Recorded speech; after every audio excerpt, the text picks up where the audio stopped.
नैना, आज खाना तुम्हें बनाना है, इसलिए पहले खीर बना लो, फिर किचन संभाल लेना। मैं अपने कमरे में बड़ी फुर्सत से लेटी हुई थी जब सास ने कमरे में आवाज लगाई। इतना बोलकर वह वापस चली गई, जबकि मैं उनकी बात समझने की कोशिश करने लगी। मेरी सास मुझसे बहुत ही कम लगाव रखती थी, अगर बात करती भी तो बहुत ही कम। मैंने सोचा, क्या होता अगर वो यही बात प्यार से कर लेती। दिल ही दिल में घुटती मैं सास के कमरे में चली गई, जहां वो क्रोशिये से कुछ बना रही थी। अम्मा, क्या बनाना है आप बता दें, खीर फिर बाद में पकती रहेगी, वरना खाने में देर हो जाएगी। मैंने तो सही बात की थी, मगर इस बात पर सास को मिर्ची लग गई। अरे मेहरानी, मैं सब समझती हूँ, सब तुम्हारी दिमाग की करतूतें हैं। तुम पहले खाना बनाने की बात इसलिए कर रही हो ना कि लोगों में मुझे बदनाम कर सको कि। मेरी सास ने तो खीर भी ना पकवाई, सीधा ही खाना पकाने पर खड़ा कर दिया। मैं सास की बात सुनकर दंग रह गई। भला ऐसा तो मैंने बिल्कुल भी नहीं सोचा था। फिर मेरी सास मुझे क्यों सताने लगी। मैंने तो कुछ भी नहीं कहा, क्योंकि अगर कोई जवाब देती तो यह बात वापस मेरे ही गले में पड़ती। इसलिए चुपचाप किचन में आकर दूध उबाल कर खीर पकाने रख दी। अब सब्जी तो वही बनानी थी जो सास कहती, मगर वहां जाने की मुझ में हिम्मत नहीं थी, तो चुपचाप खीर बनाने लग गई। कुछ देर बाद रंजीत आए, उनके हाथ में सब्जी वाला थैला था, जिसे वह किचन में रखकर मुझसे बात किए बिना वहां से चले गए। एक तो पहले मैं घुट रही थी, ऊपर से रंजीत के इस व्यवहार पर मेरा दिल कट कर रह गया। सारे घर वालों के हालात खराब थे। अगर कहा जाए कि एक से बढ़कर एक पागलपन कर रहे थे, तो ये बिल्कुल ठीक था। मेरी सास का तो बता ही चुकी हूँ। हालांकि मैं उनके पसंद से इस घर में आई थी, लेकिन वो तो मुझे बिल्कुल ही घास नहीं डालती थी, जैसे मैं उन पर जबरदस्ती आ गई हूँ। मेरे पति थे, जिन्हें बस अपनी जरूरत के लिए मुझे पुकारना होता। कपड़े प्रेस कर दो, खाना दे दो, बस उनके लिए मेरी हैसियत एक नौकरानी की थी। तीसरी थी मेरी नंद, जिस पर मुझे हंसी आती और कभी कभी गुस्सा भी आता। वह हर वक्त कमरे में बंद रहती थी, कभी बाहर निकला ही नहीं करती थी। सास उसे खाना पानी और जरूरत की हर चीज उसके कमरे में पकड़ा देती थी। मेरी शादी को 3 माह हो चुके थे, मगर आज तक मैंने उसकी बिल्कुल भी शक्ल नहीं देखी थी। मुझे हैरत होती थी। शादी के अगले रोज मेरी सास ने मुझे बकायदा घर के एक कोने में बने कमरे के करीब ले जाकर कहा, यहाँ मेरी बेटी रागनी रहती है, पूरे घर में कहीं भी घूम सकती हो, कुछ भी अपनी मर्जी से कर सकती हो, मगर तुम्हें मैं बिल्कुल भी इजाजत नहीं दूंगी कि तुम इस कमरे के करीब भी जाओ, इसलिए यहाँ से दूर रहना।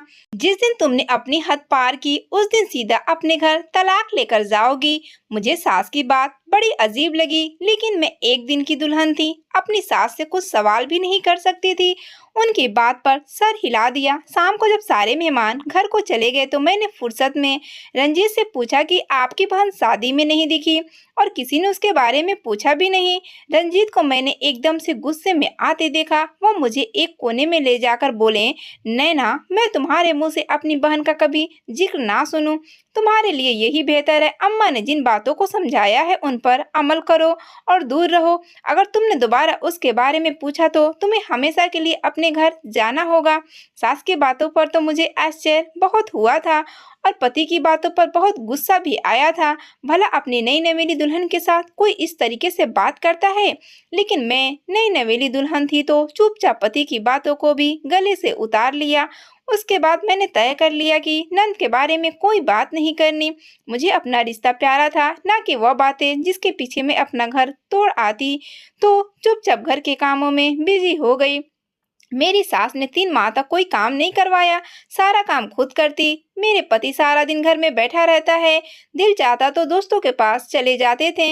मैं अक्सर रंजीत से पूछती, घर कैसे चलता है, तो रंजीत कहने लगे, तुम्हें इससे क्या, आम खाओ, गुठलियां मत गिना करो। वैसे मेरी कुछ जमीन है, बस उसका ठेका आ जाता है। रंजीत ने मेरी बुझती शक्ल देखी तो कुछ सोचकर बोले, मैंने हर तरफ से खुद को घर के तमाम मामला से दूर कर लिया था। वह पहला दिन था जब मुझे सास ने खाना पकाने को बोला। उसके बाद से इस घर पर मेरा पूरा हक हो गया। लेकिन फिर भी कभी कभी सोचती कि नंद कैसे इतने महीने एक ही कमरे में बंद रह सकती है। उसे भी तो कोई हवा की जरूरत होती होगी, मगर मजाल की वो लड़की अपना चेहरा भी दिखाती हो। लेकिन फिर पति की बात याद आती तो मैं खुद पर काबू पा लेती। उस घर में एक बात और थी जो कि बेहद अजीब थी। हमारे घर के पास हमेशा भीड़ लगा रहता था, लेकिन मुझे रंजीत बाहर नहीं जाने देते थे। उनका कहना था कि जब मैं चाहूंगा तो मायके लेकर जाऊंगा, इसके अलावा तुम बाहर नहीं निकलोगी। मुझे अपना घर बसाना था तो इस बात पर कायम रही, लेकिन इन 3 माह में एक बार भी घर वापस नहीं गई। लेकिन मुझे शक का अंदाजा इसलिए था क्योंकि मेरी ससुराल गली के एक सुनसान में था। वहाँ जो भी घर था झाड़ियों में था। सुबह के वक्त वहाँ कई दर्जन मिस्त्री ही होते थे, वरना रहने वाला इलाका उससे थोड़ा दूर आगे जाकर शुरू होता था। रात के वक्त थोड़ा सा भी शोर अच्छा खासा सुनाई देता था, लेकिन जैसे ही रात के 9-10 बजते हमारे घर के बाहर एकदम से शोर में डूबी हल्की हल्की भिनभिनाहट शुरू हो जाती, जैसे बहुत से लोग यहाँ किसी काम से खड़े हो। कई बार रंजीत को बोला कि बाहर जाकर देखें, मुझे लगता है कि लोग भीड़ लगाकर खड़े हैं। मगर जब मैं ऐसी बातें करती तो रंजीत गुस्से में आ जाते और कहते हैं, सो जाओ, आधी रात को तुम्हें बिना वजह शोर सुनाई देने लग जाता है। ऐसा कुछ भी नहीं है, कहाँ है आवाज? लेकिन मुझे शोर बड़े आराम से सुनाई देता। मैं जोर देकर बोलती, सुने तो, लगता है काफी लोग, भीड़ है। मगर वो कान लगाकर सुनने के बाद कहते हैं, वहम है तुम्हारा, कोई शोर नहीं है। मैं भी सर झटक कर लेट जाती, मगर वह शोर 3 बजे जाकर कहीं बंद होता था। जब ऐसा 3-4 बार हुआ तो और रंजीत ने मेरी बात पर यकीन नहीं किया, तो मैं सास के पास चली गई और जाकर कहा कि अम्मा, आपको बाहर शोर सुनाई दे रहा है, जैसे बाहर बहुत से लोग जमा हो। मगर सास ने हैरत करते हुए कहा, कौन सा शोर? तुम्हारा दिमाग तो नहीं चल गया? लगता है अभी तक तुम्हारा दिमाग किचन के बर्तनों में है। जाकर सो जाओ। मेरी बिना वजह नींद बर्बाद की। सास ने पहले तो आराम से बात की, मगर बाद में गुस्से से बोली तो मैं चुपचाप अपने कमरे में चली गई। अगर और कोई भी होता तो शायद मैं उससे भी शोर के बारे में बात करती, मगर ऐसा मुमकिन नहीं था, तो मैं अपना वहम समझकर सो गई। अगली सुबह उठी तो सास ने रंजीत से कहा, जाकर अपनी बीवी को दुआ करवा देना, बिना वजह का शोर सुनाई देता है। इस बात पर रंजीत पूरी तरह गुस्साए और मुंह छुपा लिया। हाँ, मुझे भी कहती है, चले ताबीज लाऊंगा इसके लिए। मैं अपनी जगह चुपके से बैठी थी और मुझे भी लगने लगा था कि मैं बीमार हूँ और मुझे वाकई कोई ताबीज चाहिए, लेकिन मैं इंतजार ही करती रह गई, मगर रंजीत ने ऐसा कुछ नहीं ला कर दिया।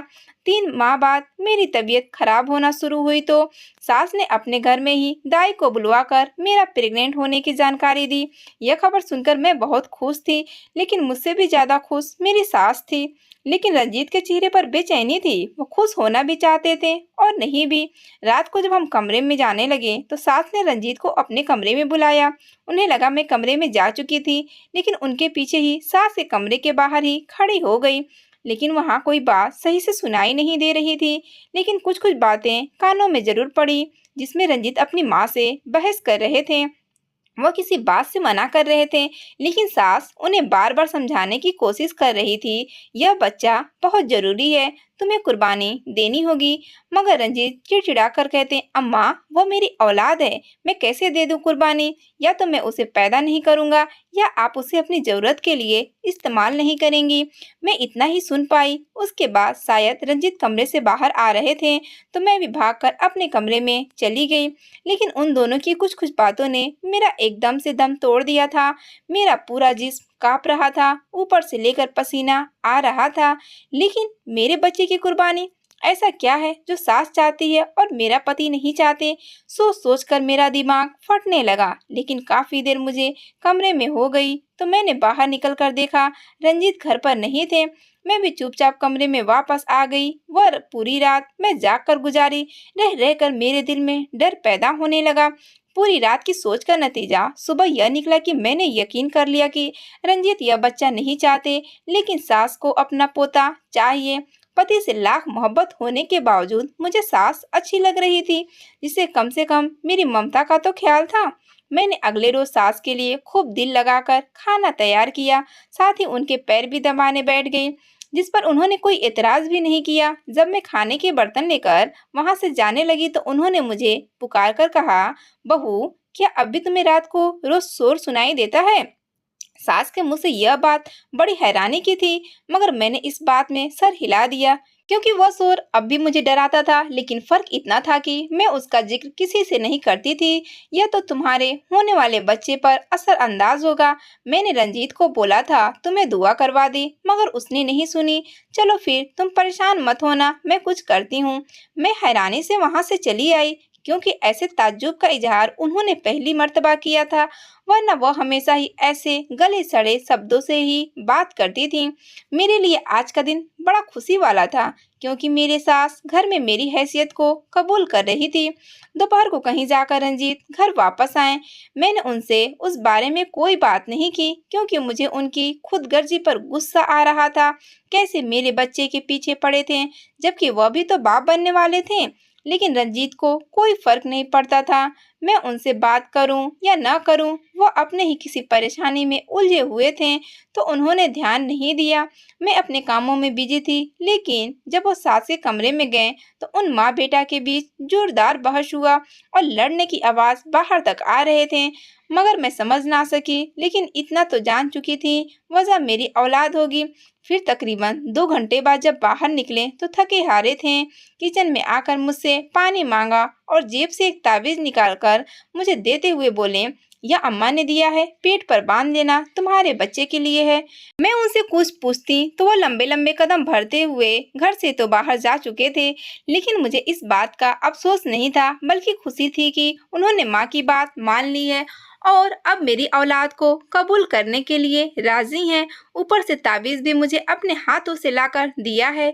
उन्हीं कुछ मिनटों में मेरा दिल अपने पति से पूरी तरह साफ हो चुका था और मैंने तो खुशी से उस ताबीज में लंबी डोरी डालकर अपनी कमर में बांध लिया। मुझे यकीन था अब मेरी औलाद को कोई बुरी नजर नहीं लग सकती और वह इस दुनिया में जरूर आएगा। अगले दिन मैंने सास से कहा कि मुझे अपने घर जाना है, इतने रोज हो गए मैं अपने घर नहीं गई।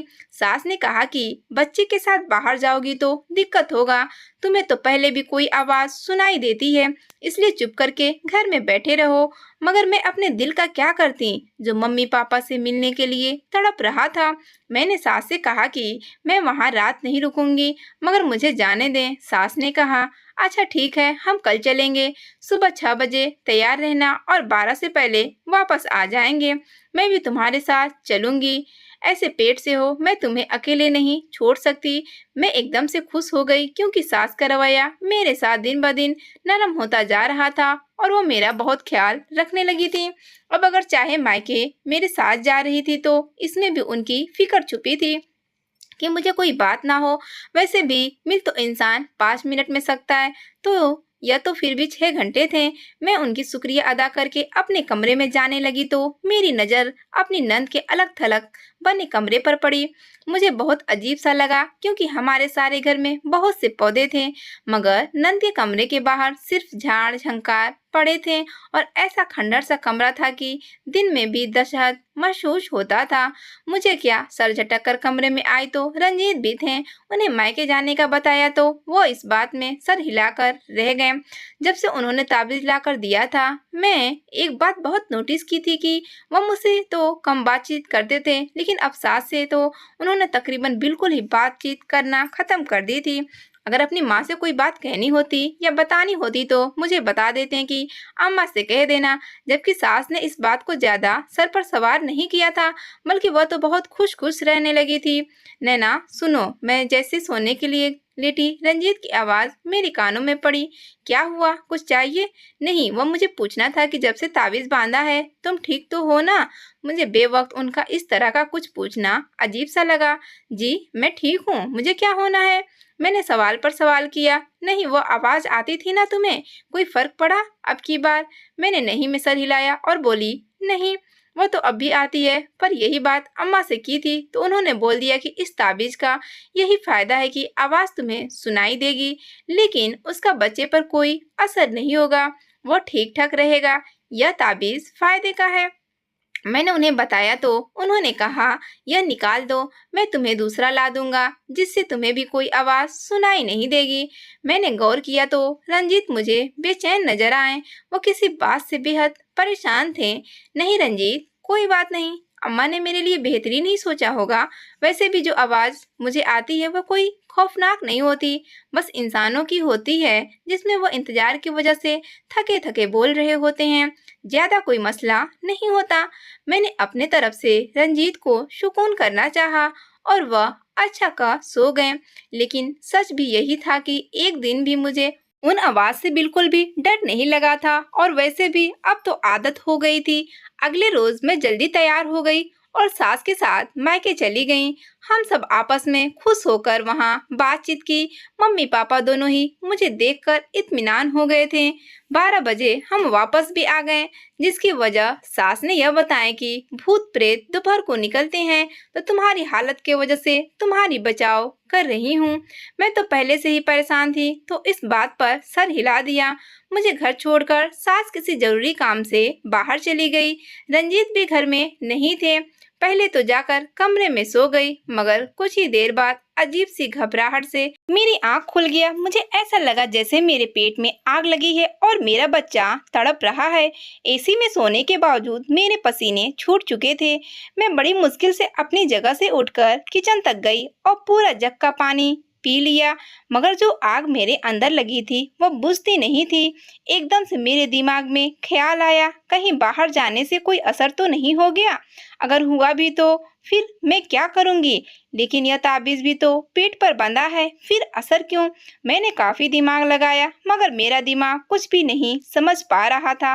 अचानक से मुझे वह ताबीज अपने पेट में कसता हुआ महसूस हुआ, जिससे मेरी घुटन और बढ़ी। तो मैंने नोचकर खुद को ताबीज से अलग कर दिया। हालांकि मैं अच्छी तरह से जानती थी कि वह ताबीज हिफाजत करने वाली थी, मगर उसकी पकड़ ने मेरे पसीने छुड़ा दिए। जैसे ही मैंने वह ताबीज उतारी तो मेरी तबीयत सही होने लगी। कुछ देर बाद जब मैं पूरी तरह ठीक हुई तो जमीन पर पड़ा ताबीज उठाकर कमरे में जाने लगी, मगर मेरी नजर नंद के कमरे पर पड़ी तो न चाहते हुए मेरे कदम उधर को उठने लगे। एक तो घर में कोई नहीं था, ऊपर से मेरा शक उसको दूर करने की खातिर मैंने किचन से ट्रे में खाना डाल लिया कि चलो इसी बहाने देखो तो सही कि हमारी नंदरानी कैसी दिखती हैं। मगर जैसे ही मैं उस कमरे का दरवाजा खोलकर अंदर गई तो मेरी चीख निकल गई, क्योंकि वहां नंद नहीं, कोई चुड़ैल बैठी थी।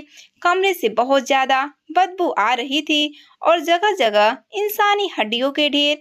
नंद अपने बाल खोले जून की गर्मी में सामने आग जलाकर उसमें शायद सिंदूर फेंक रही थी और करीबी मेरा शादी का जोड़ा पड़ा था।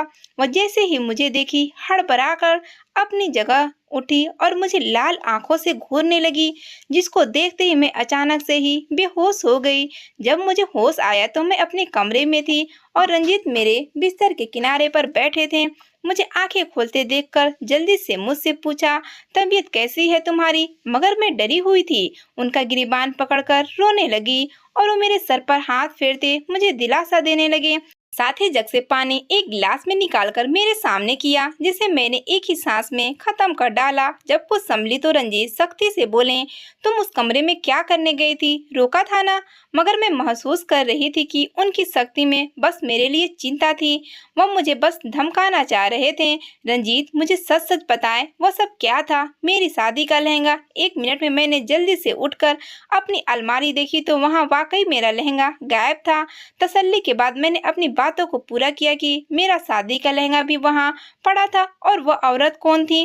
बहन थी आपकी। वहाँ हड्डियां भी थी। और मेरे पति ने मेरी बातों को पूरा नहीं होने दिया। नरमी से मेरा हाथ थाम कर मुझे बिस्तर पर ला बिठाया और बोला, हाँ तुम सच कह रही हो, मुझे तुम्हारी हर बात का यकीन है। फिर वह सब क्यों था और क्या था? मैंने दूसरा सवाल दागा, जो जाने कब मेरे अंदर चल रहा था। नैना, मैं जो कुछ तुम्हें बताने वाला हूँ दिल मजबूत करके सुनना। हो सकता है उसके बाद तुम मेरे साथ नहीं रहना चाहोगी, लेकिन मैं तुम्हें यकीन दिलाता हूँ कि अब मैं ऐसा कुछ नहीं होने दूंगा। मैं तुम्हें यहाँ से बहुत दूर ले जाऊंगा। लेकिन वह सब क्या था? मेरी सुई अभी भी वहीं अटकी थी। नैना, तुम्हें जो आवाज राज को आती है वह सच है। मैं भी रोज सुनता हूँ, अम्मा भी सुनती है। हमने बस तुम्हें झुठलाया था। हैरत से मेरी आंखें फटी। रंजीत बोलते चले गए, वह सब लोग जादू करवाने मेरी बहन के पास आते हैं। काला जादू रात को 8 बजे से वहाँ पर भीड़ होना शुरू हो जाता है, जो कि 2-3 बजे तक खत्म हो जाता है। वह लोग अपने ज़रूरत के मुताबिक जादू करवाते हैं और उसी पैसे से हम इस घर को चला रहे हैं। उसे अपना जादू मजबूत करने की खातिर एक बच्चे की ज़रूरत थी, जो अभी माँ के पेट में हो। तो माँ ने वह ताबीज़ तुम्हें इसलिए दिया था कि जादू का असर बच्चे पर हो जाए और मेरी बहन उसे अपने जादू में इस्तेमाल करके अपनी ताकत बढ़ा सके। जब तुम्हें दर्द हुआ तो वो उसका पहला वार था, मगर उसी वक्त तुमने वह ताबीज उतारकर उसका जादू खत्म कर दिया।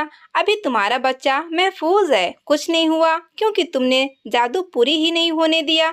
मैं अम्मा से बहुत झगड़ता था, मगर माँ के आगे मजबूर हो गया। लेकिन अब ऐसी कोई मजबूरी नहीं है, मैं तुम्हें बस यहाँ से दूर ले जाऊंगा, इन जादूगरनियों से दूर। उसके बाद वहां से निकलना एक नया मोड़ था, जो हमने सर अंजाम दिया। आज हम उनसे बहुत दूर दूसरे शहर में अपने बेटे के साथ खुश होकर अपनी जिंदगी गुजार रहे हैं। लेकिन मुझे जब जब वह सब याद आता है तो मेरी रूह तक कांप जाती है कि कैसे कैसे लोग इस दुनिया में भरे हुए हैं। अगर आपको आज की हमारी कहानी पसंद आई तो इसे लाइक कीजिए और अपने दोस्तों के साथ शेयर कीजिए और हमारे चैनल को सब्सक्राइब जरूर कीजिए।